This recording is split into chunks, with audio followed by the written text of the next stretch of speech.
feel to be a black man in America?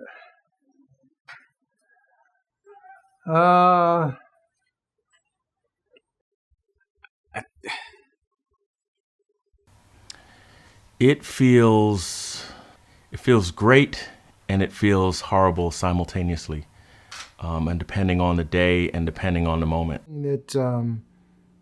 It feels great, wonderful about being black. I know for a fact that I wouldn't change it for anything in the world. If I had an opportunity to swap, I wouldn't. I love being black. I love being a black man. But I guess walking into that other part of being black man in America, it is wrought with challenges and threats. It is an adventure. Because we don't have to have a weapon to be a weapon. And I think that is what, that's what Tamir Rice proved. Because a 12-year-old, when you look at a 12-year-old and you see danger that has to be extinguished before you get out of your car, you can't talk your way out of that if people shoot you before you say anything. So yeah, this is, wow, this is,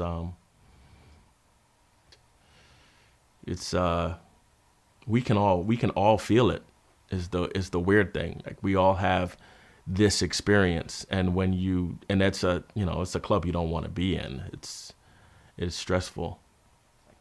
But we don't transcend whatever the issues are. We identify and point fingers at what might be some of the issues that are causing these things to occur, the racism, the oppression, but nobody wants to deal with the oppression. They always want to focus on us. And then that is just something that's fleeting and temporary. And so what surprises me the most is just how it's the same thing over and over again. And we don't seem to learn anything from these experiences. Things that should be triggering are not triggering, right? You get to see it's unfortunate in that way, because each time it happens, you're losing some of your humanity. You're losing some of what makes you human, right? You know, as you well know, I'm a psychologist, and right, part of what makes empathy and, you know, this whole thing work, right, is your ability to look at something and be taken aback by something and to have something really bother you. These things no longer bother us. It's like this perverse kind of thing where every time you see something else, you lose a bit more of your humanity. And I think Black people lose a bit more of their humanity, not for us, but, you know, from others looking around. It's like, oh, this is just something that happens. This is just something that happens. And it shouldn't be. People should be horrified. People should be mortified. I should be horrified and mortified, you know, but each time it comes on, it's just, it becomes another image. You're watching this Black person who looks like your little brother or your cousin or your mom. You're watching them getting beaten. You're watching them getting shot. You're watching them being knelt on for 8 minutes and 46 seconds. You watch that, you internalize that, and you go to work the next morning, and everyone else at work acts as if nothing ever happened. Everything else in the world is more important to them than the fact that that happened to someone that looks like you. And that's on a good day. On a bad day, they're making excuses for the Black people getting exterminated. We become stressed because we have to turn this on and off, right? Like if you're a doctor and you have to do surgery, you can't, you know, cry into your coffee mug. You have to go and you have to do your job. If you're flying an airplane, you have to do your job. So we become these robots wherein, you know, this hurts. This is trauma. This is PTSD. At any point in time, like, it could happen to me or one of my friends or someone that I know. And that's a scary part. Like one day I could just be driving and I get pulled over and it just goes left real quick and that could be it. And just never know. And I think by dismantling that school to prison pipeline system, I think other pipelines can be built, right? Pipelines to become engineers, pipelines to become doctors, pipelines to become lawyers, pipelines to become the next, Malcolm X, Martin Luther King, Marcus Garvey. Where are those pipelines, right? We got great pipelines to prison. We got great pipelines to the NBA, to the NFL for black men. But, you get beyond prison, NBA, NFL, we don't have any more pipelines. History will show that there are forces in the world that may slow down progress, but there's absolutely nothing that can stop it. And I'm hopeful in knowing that the situation that we're in now will not last forever. That the pendulum of truth swings in the favor of the people, and if we just seek truth and knowledge of self, and let that lead us, then the evil that we see that is dominating the world will soon be defeated.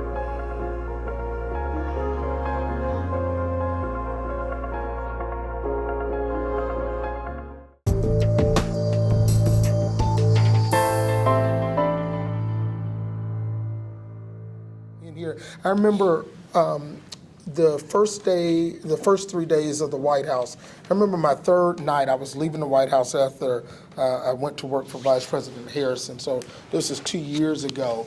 And I remember I was sitting in her office and we were talking about what was coming up with the infrastructure bill and all that we were preparing and what the administration was doing. And I remember at the end of the evening, as we were walking out of the White House, she was getting in her car, and unlike me, she's got some people to drive her. And I remember walking away from that conversation, and at the White House, most staff park in front of what's called the Ellipse. Most people ride by that every day, and that's where most senior staff park. And I went to my car, got in my car, exited the Ellipse, and by now I've only been, again, at the White House 3 days. And I remember I made a turn onto Pennsylvania Avenue, and a cop came behind me as I made the turn. And this is where I think Cipriana and I connected over to me telling this story. And I gripped the wheel, and it was that normal reaction. I gripped it. I had done nothing wrong.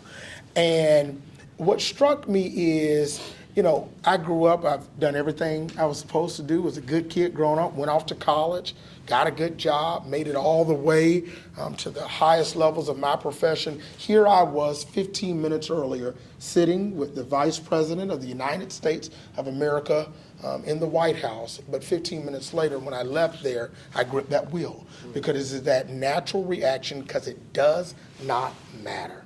The accolades, the titles, the work, it does not matter. So that has certainly been my story and my experience. But there's a natural through line here. All of us grew up in different places with different experiences, but yet and still we can walk in a room and the experiences are exactly the same. Regarding other modes of transportation other than car and safety associated with it, myself and most of the people in my community, we would never really, let's say biking, we would never use that as like a mode of transportation to like get to or from work. It would be almost a leisure thing. And I'm from Baltimore. If you know anything about Baltimore, an affluent neighborhood could be separated from a crime-ridden neighborhood by one street. And I'm a wanderer, so I would ride my bike leisurely just throughout the city. I just like to look at houses and stuff like that. And there's an expectation of what people should be in what neighborhoods. And I know that going in. So, me and my wandering, I'm already anticipating what could happen. And it's a risk I'm willing to take. I've navigated my whole life. So, I'm okay with it. But I know that there's the possibility that, someone will call the cops or, a neighbor or some resident might feel uncomfortable with the fact that I'm just riding in their neighborhood.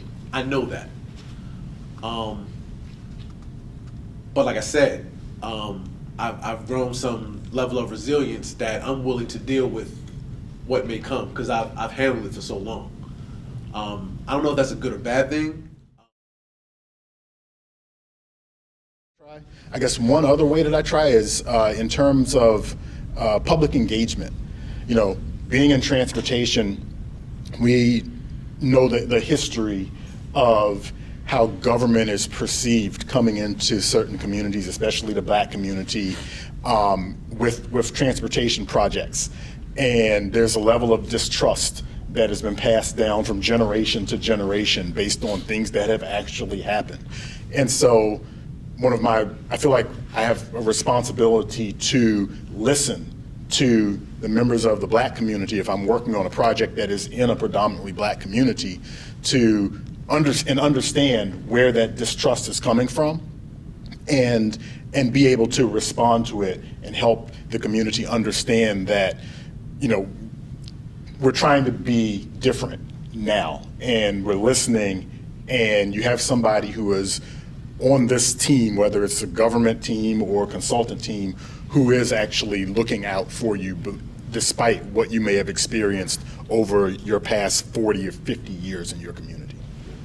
When it perhaps pertains to the people most in this room and the work that you do every day, the experts here who lead transit agencies, the engineers, the folks who are picking these contractors. When I was in city government back home in Florida, I remember I had not had this experience before, and I was learning how city government worked. And I remember going to the assistant city manager, a man named Wayne Tatter, good man, and he used to tell me all the time that I understand the racial inequities in planning and placemaking. I didn't know what all of these terms meant at first. I understand why the transit system on the south side of Tallahassee has got to be good, just as good as the transit on the north side. I understand the difference between, and I think the term you all use is choice riders versus dependent riders in these systems. He used to tell me, I understand all of this, but he wasn't doing enough about it. And my response to him was always, it's not enough to just be a neutral expert.